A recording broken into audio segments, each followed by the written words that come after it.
Në kuvend këtë të enjte u zhvillua një interpelancë mes Ministres së Shëndetësisë Evis Sala, ku u pyet nga 3 deputet lidhur me Spitalin e Onkologjikut. Deputetja e Partisë së Lirisë Erisa Xhixha foli për mungesën e pajisjeve në onkologjik dhe mungesën e barnave. Në spitalin onkologjik trajtohen çdo ditë 100 deri 120 pacientë me kimioterapi. Dhe për këta pacientë ka vetëm 30 poltrona.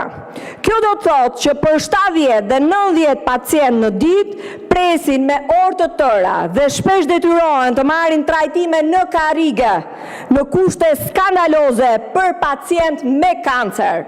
Ndërkohë, këto 30 poltrona janë siguruar jo nga shteti, por nga një donator i cili ka dhënë 75.000 euro. Për prej 8-9 muajsh pajisja e brakiterapisë nuk funksionon.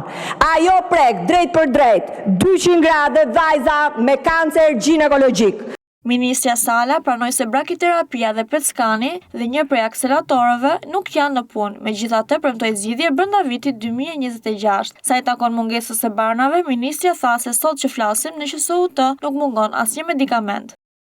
Kemi rritur buxhetin për barët onkologjike, sidomos ato citostatike.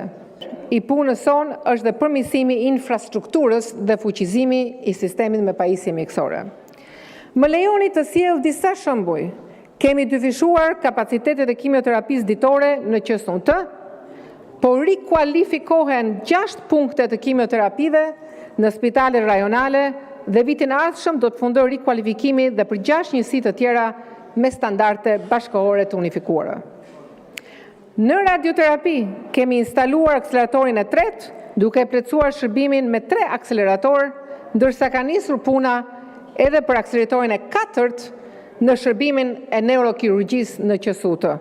Deputeti demokrat Bars Pahia ngriti shqetësimin lidhur me ndërprerjen e shërbimit të analizave pas datës 20 të çdo muaji nga ana e koncesionarit. Mungesën e kryerjes së analizave laboratorike sipas nevojave edhe përtej datës 20 të çdo muaji kalendarik si detyrim minimal që kemi ndaj pacientëve dhe qytetarëve shqiptar. Sala sqaroi se kjo nuk është e vërtetë, duke theksuar se shërbimi vijon normalisht, por prioriteti jepet analizave urgjente dhe atyre të domosdoshme për vendimarrjen klinike. Në këtë fazë, shërbimi vijon normalisht, por prioriteti jepet analizave urgjente dhe atyre të domosdoshme për vendimarrje klinike. Kjo do të thotë se në raste të caktuara mund të shtyhen disa analiza rutinë, por në asnjë rast nuk cënohet ekzaminimi, diagnostikimi apo trajtimi i pacientit.